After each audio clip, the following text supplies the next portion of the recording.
बात खत्म हो जाएगा। अब कम किसान है, गरीब किसान है, कहाँ दौड़ेगा सब बताइए। 21/2 का नोटिस में मुआवजा नहीं आया था, केवल नाम आया था, रकबा भी नहीं आया था। हाँ, रकबा भी नहीं आया। लेकिन नोटिस पर लिखा हुआ है कि मुआवजा का भी आप जरा चाहते हैं तो आप दे सकते हैं। अवार्ड जो बना है ना, अवार्ड बनते समय ही रेट डिसाइड हुआ है। अब नापी सर आप बोल रहे हैं 24 में नापी कर दिया, जबकि 25 में नापी सब किसी का हुआ है, 24 में तो कोई नापी नहीं हुई है।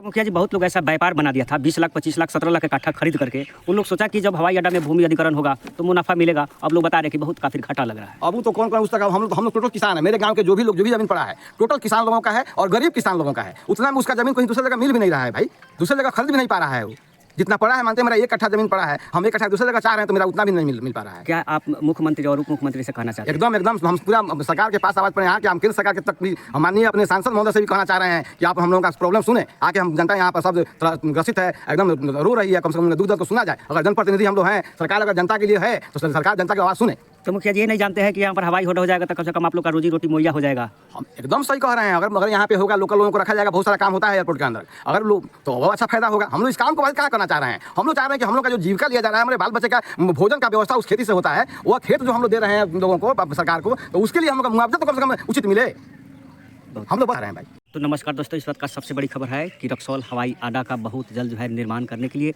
भूमि अधिग्रहण यानी पैसा किसानों को जिनका है उनके खाता में पैसा डायरेक्ट जाएगा। जिनका कागज़ में गड़बड़ी है, जिसको लेकर के यहाँ हवाई अड्डा में CO अंचला अधिकारी शेखर राज के द्वारा कैंप लगाया गया है। फिलहाल देख सकते हैं रक्सौल में सबसे ज़्यादा इस विधानसभा में चुनाव के मुद्दा ही नहीं, अब जो है रक्सौल हवाई अड्डा का विस्तार होने जा रहा है। देख सकते हैं इसमें बकरी भैंस जो भी चल रहा है अब बहुत जल्द जो है निर्माण होने की प्रक्रिया पर पहुँच चुकी है, क्योंकि इसमें आचार्य जी महाराज अनिरुद्धा जी की दिव्य कथा में भी हवाई अड्डा का मुद्दा उठा था, लेकिन अब मुद्दा ही नहीं, अब बहुत जल्द जो है इसका विस्तार होने जा रहा है रक्सौल हवाई अड्डा का, जिसको लेकर प्रतिदिन चर्चाएं होती रहती थी। देखिए आज जो है यहाँ पर कैंप लगा हुआ है, जिनका भूमि अधिग्रहण और पैसा बाकी है उनका चुकाया जा रहा है। अभी कागज़ प्रक्रिया जिनका गड़बड़ है उनको वंशावली स्पॉट पर बनाया जा रहा है। ये भरतमाही पूर्व मुखिया पत्ती से हम बात करेंगे, जो हवाई अड्डा रक्सौल में अधिकृत भूमि की राशि भुगतान हेतु कैंप लगाया गया है। यहाँ पर अंचलाधिकारी शेखर राज भी बैठे हुए हैं, तमाम यहाँ का स्थानीय लोग भी है। लेकिन इस हवाई अड्डा में मेन मुद्दा क्या है मुखिया जी?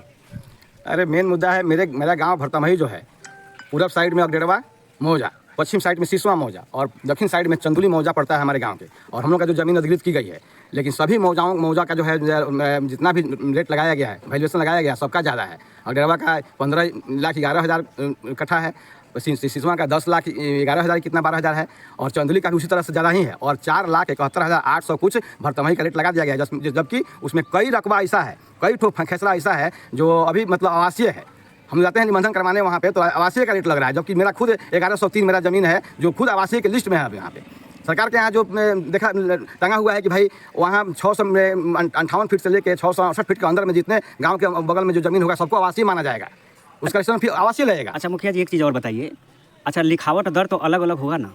हाँ अलग अलग है, तो फिर अलग अलग है, तो फिर अलग अलग रेट है, तो क्या आप लोग नहीं चाहते कि हवाई अड्डा का निर्माण हो? नहीं, हम लोग एकदम चाह रहे हैं कि हवाई अड्डा निर्माण हो। कोई इससे बात मैंने मतलब नाखुश नहीं है। हमारे गांव के चाहे अगल बगल के सभी लोग, हम जनप्रतिनिधि से लेकर हर लोगों पर खुश लोग हैं कि भाई चलिए यहाँ इतना दिन से पड़ा हुआ, मेरा पहले बहुत सारा जमीन उसमें पड़ा हुआ है, इतना दिन से हम लोग कोई इससे लाभ नहीं हो पाया। हम बच्चे भी कहें चाहे कोई जरूरी भी है तो हम लोग नहीं जा पाते हैं, चल भी नहीं करता है। हम लोग भी चाह रहे हैं कि हवाई अड्डा बने, लेकिन किसी का जीविका है, उसके जीविका के साथ खिलवाड़ नहीं हो। उसके हम लोग पहले ही जब कैंप लगाया गया था, पटना से भी लोग टीम आई थी, तो हम लोग कहे थे कि एक प्रोजेक्ट है, भारत सरकार का शायद ऐसा रूल भी, हमको उतना पता नहीं है बढ़िया से, लेकिन फिर भी वहाँ का रूल है कि एक प्रोजेक्ट एक मूल मिलना चाहिए, ऐसा रूल है। तो हम लोग जब चाह रहे हैं कि भाई जब सब किसी का रेट अगर मानते हैं 12 है, 13 है, 15 है, तो हम लोगों का भी कम से कम उतना लगे, जबकि हम लोग कुछ ज़मीन भी आवासीय में है। हम यही चाह रहे हैं, हमारे गांव के लोग संतुष्ट है, सभी किसान नहीं चाह रहे हैं कि हम लोग जमीन उसमें दें। सरकार का काम कोई नहीं करेगा। अच्छा, लेकिन पेमेंट कोई नहीं उठाने जा रहा है। अच्छा, वर्तमान में CO शेखर राज पहुंचे हुए अंचलाधिकारी, क्या इन लोगों से आप लोगों का क्या मनसौदा है, क्या मांग करते हैं? हम लोग तो इनसे नहीं पूछे हैं कि सर हम लोग किस आधार पर हम लोगों का जो मतलब वैल्यूएशन लगा दिया गया है, जबकि हम लोग पहले भी मांग किए थे एक प्रोजेक्ट एक मूल आवासीय ज़मीन है हम लोगों का। तो फिर हम लोगों को क्यों 4,72,000 मिल रहा है और लोगों को इतने 11 लाख 12 लाख 15 लाख मिल रहा है? तो बोल रहे हैं सर कि हम आगे जो हुआ है DM सर के आदेश से हुआ है, सब तक उन लोगों से जो होने वाला है हम लोग क्या कर सकते हैं जो है। पहले से तो हम मुखिया जी कोई जांच आएगा तो उस पर हम कार्रवाई अच्छा मुखिया जी पहले से तो हम प्रश्न पूछे हैं, जब मूल्यांकन रेट है, अलग अलग लिखावट दर है, तो अलग अलग रेटें लगी है, लेकिन आप लोग का मांग है कि एक ही रेट। हाँ एक ही रेट हो, आवासीय ज़मीन है हम लोग का भाई, जाँच करे ऊपर के अधिकारी लोग आकर के, ऊपर कोई भी अधिकारी आकर देखे अगर हम लोग की ज़मीन में कोई भी डिफरेंस हो कि ज़मीन बलुई है, चीज़ उसके लायक नहीं है, ये देने के लायक, इतना रेट के लायक नहीं है। सरकार का नियम है अधिग्रहण के जो रेट है उसके 4 गुना देना है, तो उस रेट के अंदर हम लोग आ रहे हैं कि नहीं, यही जांच हो जाए, न्याय हम लोग से मिले। और मानते हैं देखिए, रेट के लिए जो बताया गया है कि अभी जितना मिल रहा है लेकर लारा में जाने के लिए